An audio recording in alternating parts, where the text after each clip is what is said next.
now we start with Victor Julien and Matt Jonkman. Thank you very much. Thank you all for coming to our talk today. We are with the Open Information Security Foundation. I'm Matt Jonkman. I'm the president and volunteer with the foundation. And Victor Julien is our lead coder with OSF. This is an old picture of us. But our agenda, as you saw on the schedule, is to be announced. We're getting there. So the Open Information Security Foundation, I'll explain the details of that in a moment, but the core of what we do is intrusion detection. Security in general, but IDS is where we are. And if you recall, around 2003, Gartner said IDS is dead. And of course, we all expected something like that, but it really wasn't, and we all know it's not. But the world has changed, and our IDS systems have not kept up. We now live in a world where we're not looking at direct attack exploits. We don't have our SAP systems, as the last talk, exposed to the world. We don't have our ArcServe backups exposed to the world, and those are the entry points for a network to be compromised. It's far easier to attack the user, exploit kits in the world. It's far easier to attack the browser, attack Adobe, attack Flash, Java. There are many, many easier ways into a network. And those things are very obfuscatable, and they're not things that intrusion detection systems have been good at. Traffic volumes are up exponentially, as we also expected. We have 10 gig networks are quite commonplace, 40 gig, 100 gig, and IDS systems haven't kept pace. The reward for theft of data is way up. In fact, there are very professional, very effective marketplaces for stolen data. Names, credit cards. You can predict the return on your investment if you get 600 credit cards that are valid. It's a very lucrative thing to do. And there's very effective layers of separation between the thief, the middleman, the launderer, and the person that actually monetizes those cards. It's a very effective business, and it's very good at taking our stuff. The cost of a compromise for an organization is way up. Target, Home Depot, governments, universities, of course there's the financial cost of recovery, of cleaning, of detecting, but as they've seen lately, their political loss, their public relations lost, the money they have to pay for identity monitoring services, that far outweighs every technical control we have in place.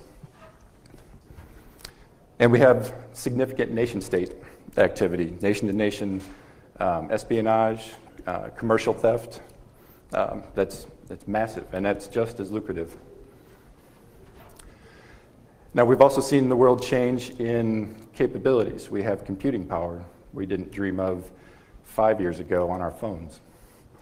We have database capabilities, not only database power, but database concepts with large-scale search, Hadoop, Elasticsearch, that we never dreamed of previously. So we never built our security tools to take advantage.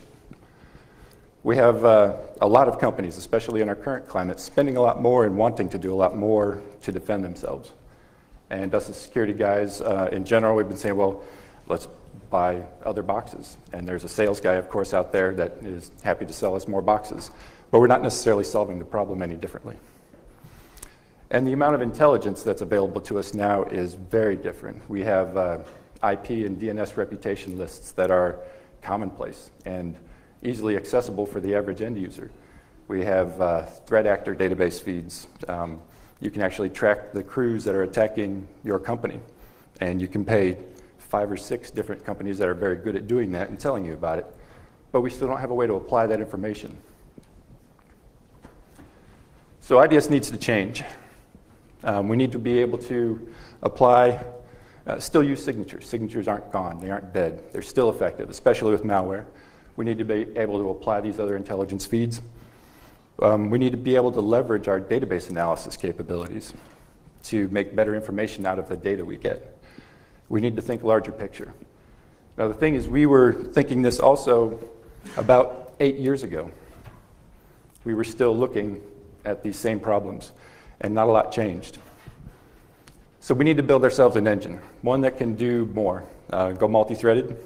We have modern hardware, we have incredible capabilities, but most of our IDS engines are single-threaded, which is just devastating for using our resources. We need to start logging our network completely. Look at our HTTP streams, DNS, NetFlow, our TLS certs, a myriad of things that if we could put it into these new databases, we'll get great advantages. And as a rule writer, my day job is emerging threats. I write rules for a living. What we want to be able to do is deconstruct some of these documents that are attacking the browser and attacking the user. But they're so complex on the network, there's not a network visible match that we can do to pick the things we want out of those documents.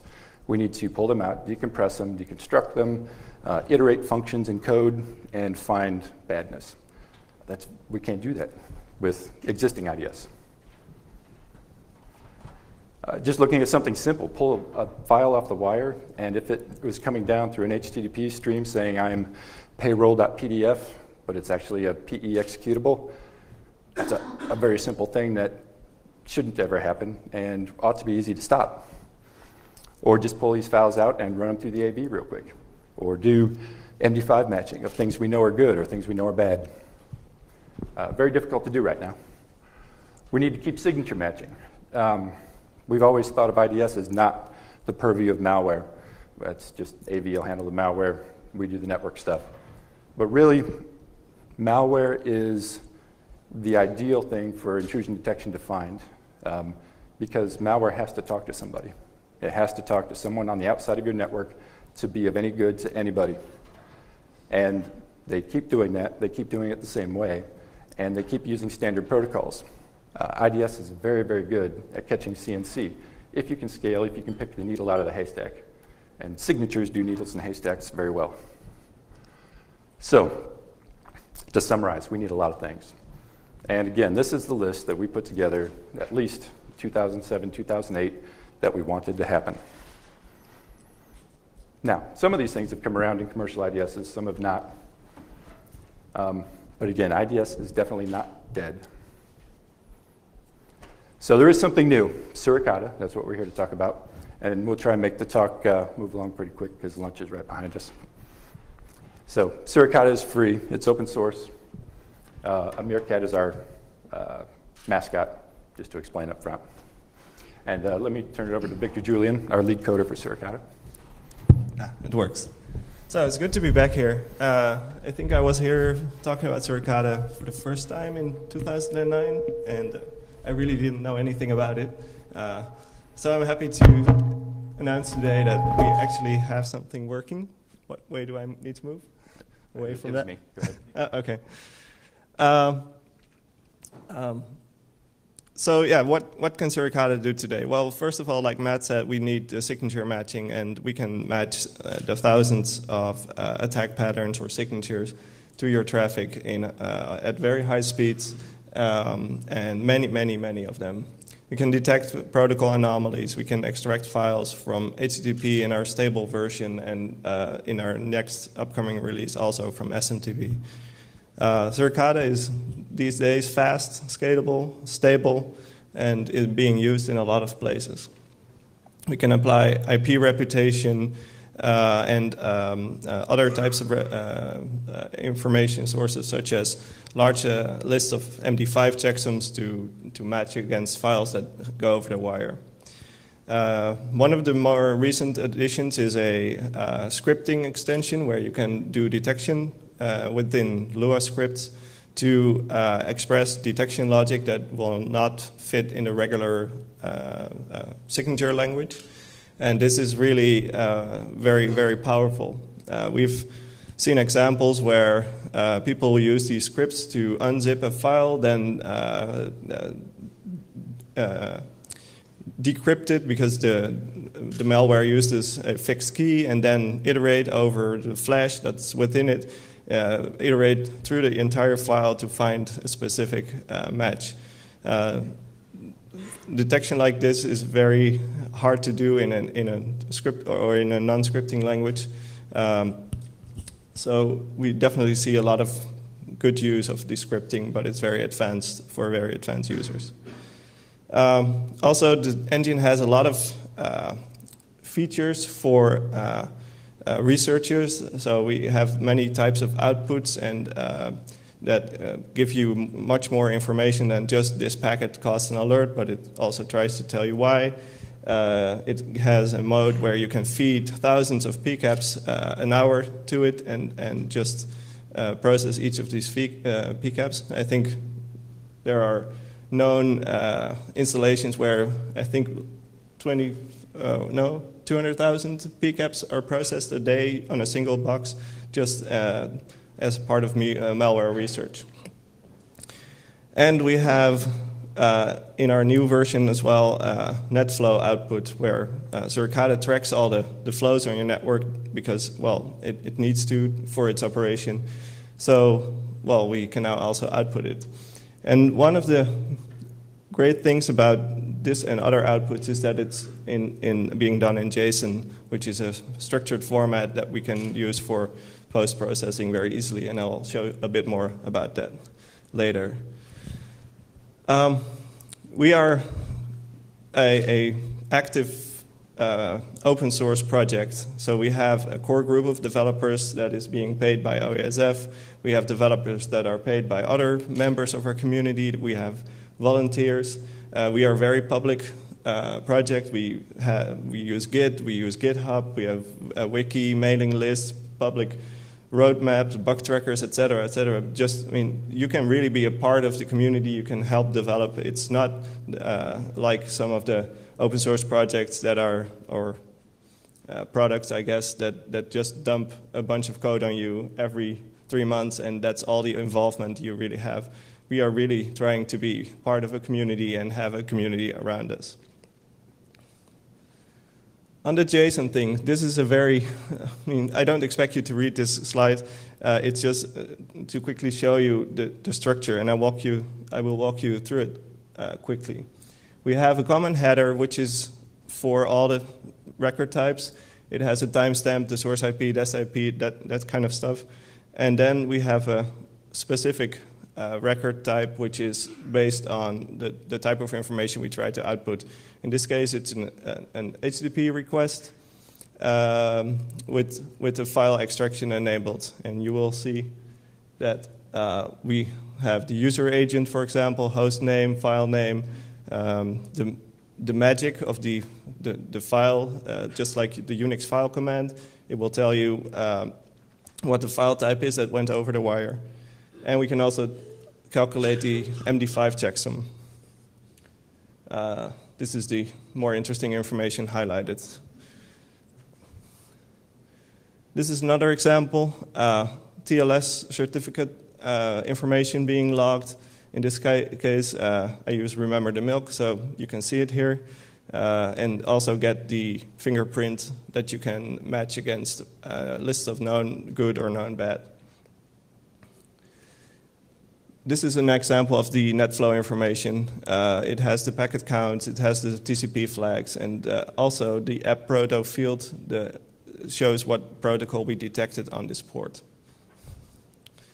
So JSON is nice for geeks, but we really want to show you this. The JSON output is with very little effort can be made to go into Logstash, Elasticsearch, and then the Kibana interface will allow you to have nice little interfaces like this that you can show to your management, and they will actually understand what's going on, or at least think that they do. You get like nice little war games types of maps where with all the, well, nice little explosions. Some other examples, this is more about what you can do, not about the details here.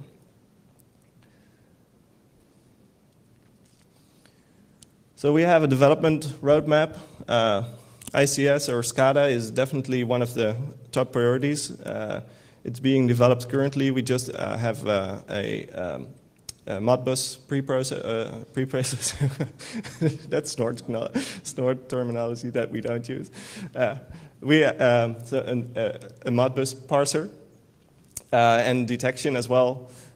We have more coming, like DMP3. We might have some others coming, but that depends on if the companies that are developing it want to contribute it back. We're working on improving reputation for IPs, but also adding it for DNS and URLs and et cetera, et cetera.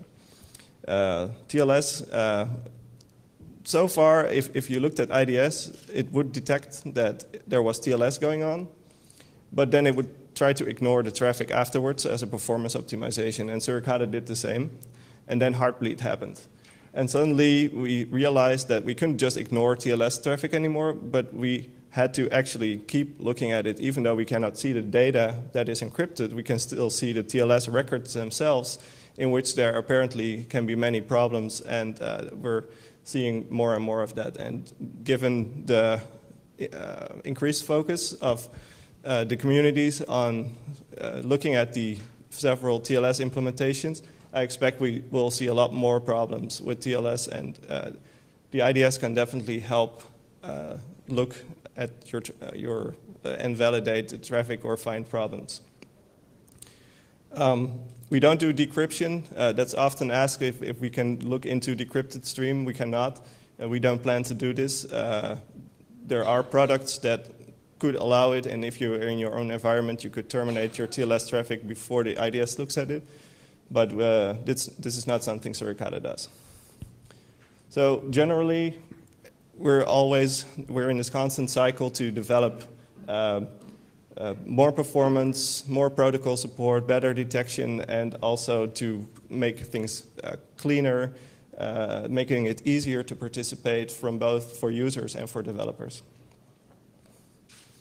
And this is back to Matt. Oh, you get it. Oh, yeah, sorry. So, thanks, Victor. So there are a lot more things Suricata does, and we do a couple of day class just to scratch the surface. You could do weeks and weeks and years on the things that are possible.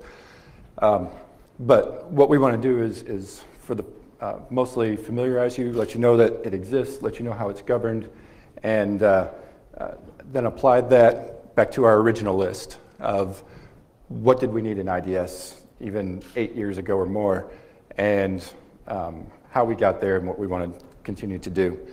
So back to our original list, file extraction, being able to pull files off a wire. Suricata can do that for several protocols, many more coming, but we have the common protocols, the ones you need. Full logging, to be able to pull all that other data off of your network quickly, easily, without multiple sensors, without multiple packages, into a single JSON stream that a Logstash, Kibana, Elasticsearch install is literally press the button and it'll be ready in a couple minutes. And it'll automatically pull this data and put it into there and give you dashboards like Victor showed. I mean, literally, you can have that kind of capability up and running in under an hour. Complex analysis, being able to use scripting languages, especially fast ones like Lua, to pull a stream apart, pull a document apart, and know what's really going on inside. Performance and scalability. Suricata, the biggest, most important thing about it, I think, is that it's multi-threaded. So you can put a single Suricata instance on a 12-core box, a 24-core box, give it some memory, and it's going to take full advantage of the computing resources that are easily available to us. And I'll talk a little more later, but for my day job, we put sensors on 10 gig networks, and we can easily cover 10 gig with a full rule set on a $4,000, $5,000 box. Stock hardware and a good NIC. Easy to do. And all the other features, the full logging, everything. Signature matching, still there, of course. It's a staple. Antivirus, as an analogy, isn't 100% effective, but nobody's uninstalled it yet. Signature matching is not 100% effective, but it's still dang good. We're at 85, 90% coverage on malware alone with just signature matching. Being able to apply new intelligence streams, IP, DNS reputation, and a lot of other features around that coming, URL reputation coming, and then that forensic history that you get from the full stream of log to a database. So 10 gig on standard hardware. This is a 16-core box, 64 gig of RAM with a good Intel NIC, and easily sits around 70–80% utilization, 10 gig saturated link, not just a 10 gig link with some traffic on it. 10 gig saturated does just fine. All stock hardware, nothing unusual.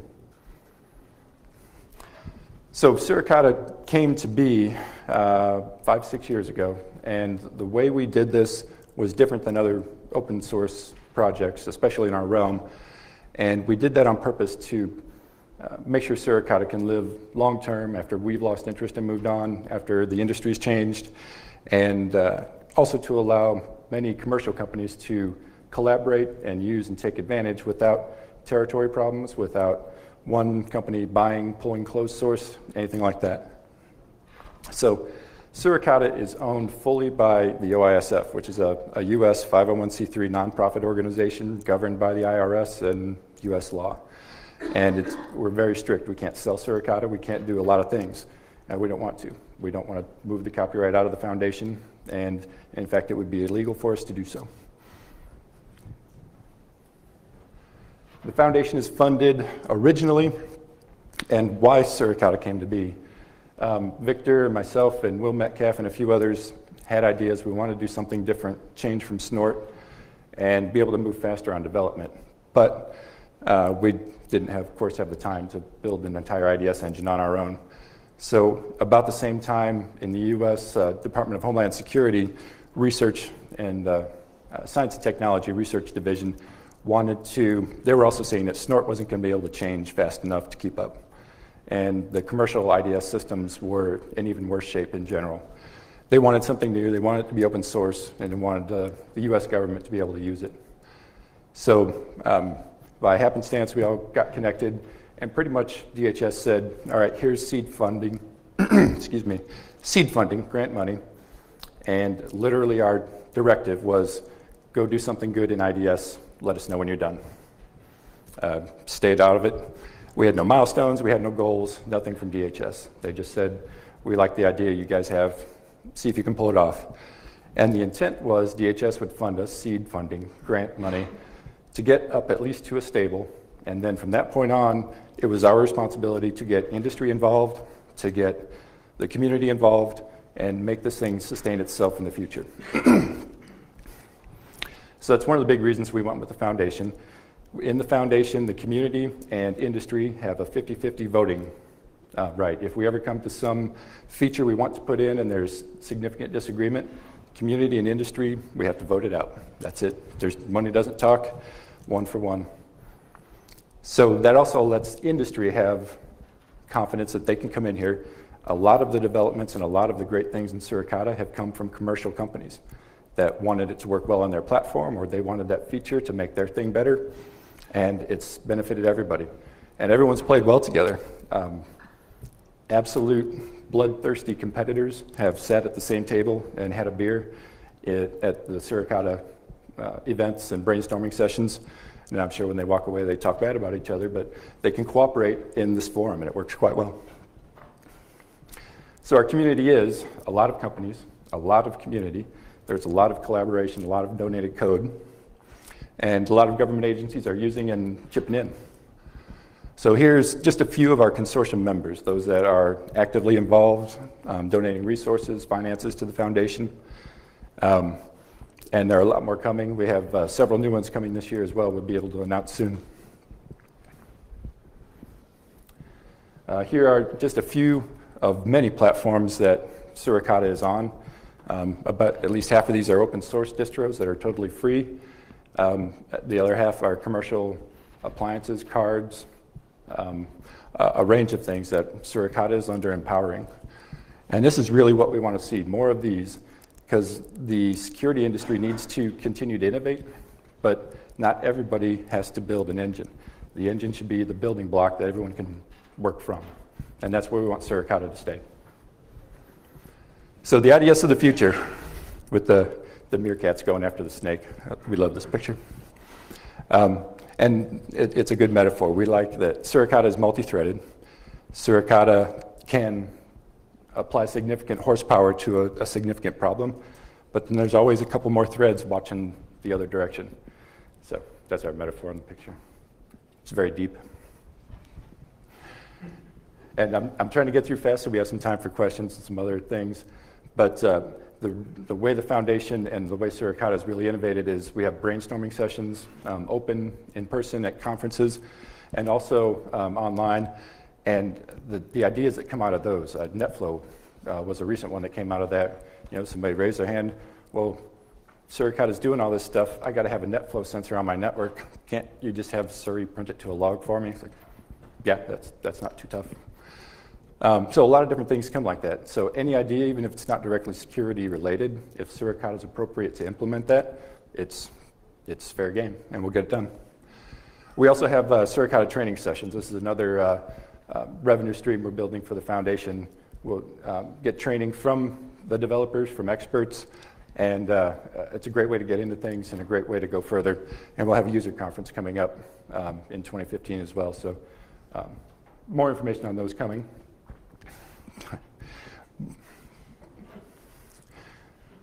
Pictures from this week. So openinfosecfoundation.org is the OISF. Suricata-IDS.org is probably where you want to go to jump into this. And it's Twitter. We have 2 handles there. There's always somebody to answer a question on our lists. On the IRC on Twitter, generally you're going to get something going.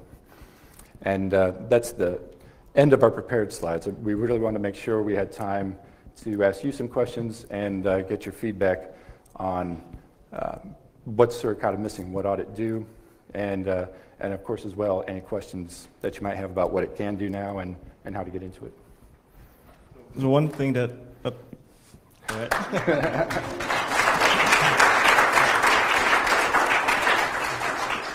One thing that I wanted to mention, but I forgot when I was showing the slides of the Kibana interface, is that if you want this to play with this, you can have a live distribution, which is made by 2 team members and also friends, and it's called Selks. It's an open source distribution based on Debian.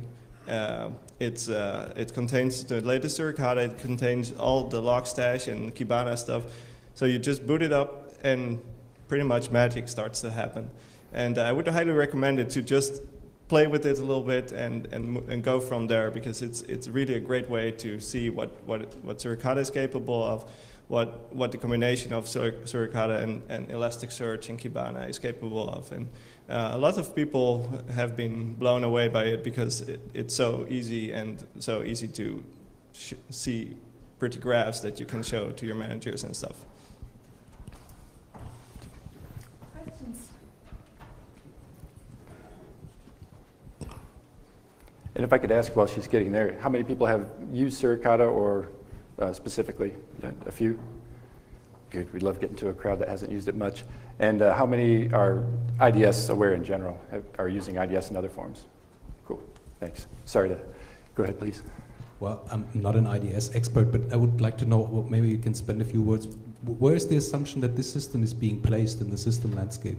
Would you place this behind the external firewall? Would you place this somewhere in the internal network as well? Is it running as a single instance, or is there several instances? So where would you put it? Mm-hmm. That's one question. The other question is, how does the system learn what to look for? Both very good questions. So for network placement, that's a philosophical debate, but you can be inline and actually blocking attacks, or you can be passive on a network span.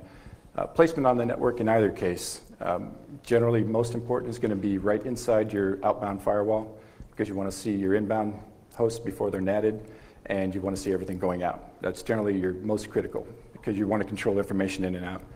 Ideally, you'd want to see every packet on your network, but if you can only get one spot right there inside your firewall, and then adding into that in front of critical systems, in front of your HR systems, in front of your payment systems, those would be probably your next priority. But goal is to get everything.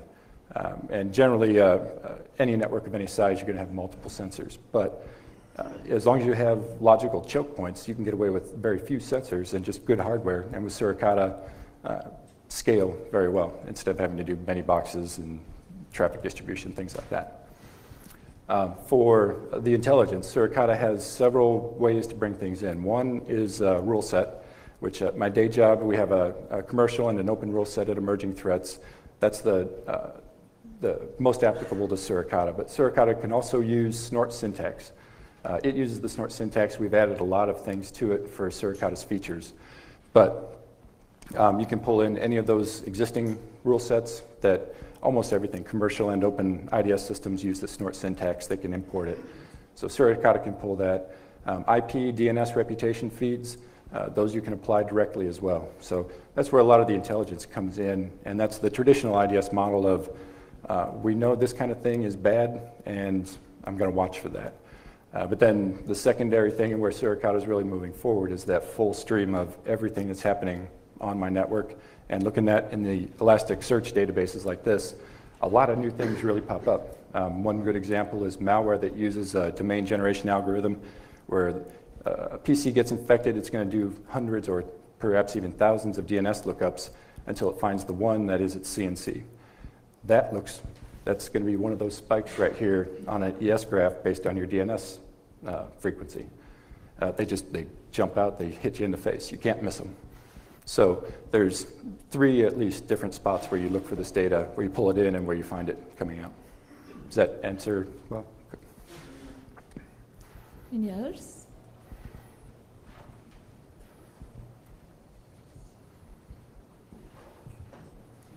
So a policy question, does every contributor and the developer hold their own copyright, or do you do copyright assignment to the foundation? That's an important thing that we have 2 experiments, I think, with the foundation. One is technical with Suricata. The other is building this community where industry has a stable footing and can be confident to build things on top of it. So a contributor, to contribute code to Suricata, we ask that the contributor assigns copyright to the foundation. Not to humans, not to me or Victor, to the foundation. So the foundation holds that. And then that's automatically governed by the law and the mission of the foundation, so that can't change. It is very different than other things, but the primary goal is to keep the copyright for the entire code base of Suricata clean. So if we ever did have to defend from patent trolling or anything to that effect, it would be feasible to do so. And then secondarily, for industry involvement, they don't want to be at risk of some thing happening somewhere and some contributor getting accused of plagiarism or patent infringement, and that potentially flowing through copyright to that organization. So it makes things clean and it makes it easy for the foundation to keep this long term. But it's a very good question.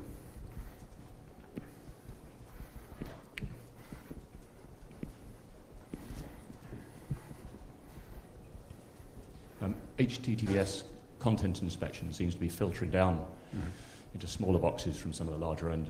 Do you do this or support it, or IDS within SSL streams? We're looking at the outside of the stream, of course, and Suri pulls the, as Victor showed, the certificates, OU, cert information, and that can be very valuable, and you can make matches on that. If I see a Google certificate, but it's not the fingerprint I know, we can call that bad, like the did you know tar breaches, things like that. Looking inside the stream, you would have to have the private keys for the termination point, and that is done on commercial appliances, and it's something we've looked at to put into Suricata, but it's significant overhead. It would change the engine quite significantly, and it hasn't been a high enough priority for any of our current funding sources and internal resources to put it to the top of the roadmap. We probably won't go there. But that said, if somebody came with the resources, either the coders or the development time to get that done, there wouldn't be any reason for us to say absolutely no, we would not put that into Suricata. It's definitely not high enough on our priorities roadmap to use foundation resources to get there.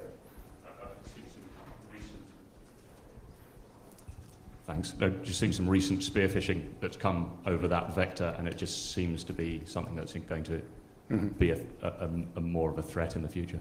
Yes, it definitely is. And on the emerging threat side, we're tracking 6 or 8 families that are using SSL for their command and control communication.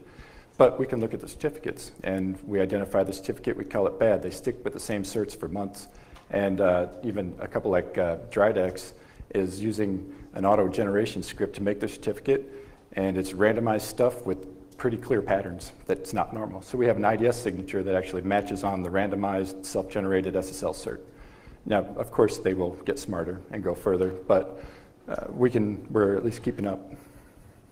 Thanks for the question. I think this is actually a very interesting side effect of the current push to HTTPS everywhere, is that it kind of pushes the security back to the end host, where we know that it's not very effective, or at least hasn't been very effective lately. So I think the HTTPS push is definitely very good, and I enable HTTPS in all of my protocols, of course, but it is for the security devices that sit on their network, like proxies or IDSs. It is a complication that may even end up making us less secure in some circumstances. There are no any further other questions? Well, if I could ask you one final question, and if something comes to mind now, please let us know. If not, please hunt us down later or shoot us an email. We really want to know what else you want your IDS to do, Suricata to do, that would be interesting. And again, don't think just in security, think outside. Anything that could be observed from the network traffic that you'd be able to pull in somewhere. Do we have a bird? If you could pull that in somewhere and it can be observed on the network, it's appropriate for Suri. So if anything comes to mind, please let us know. Otherwise, hunt us down afterwards. All right, thank you very much.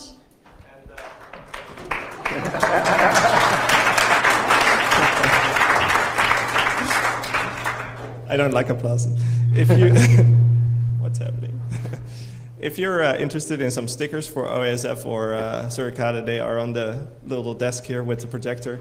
So come and grab them if you want them. Thank you for your time.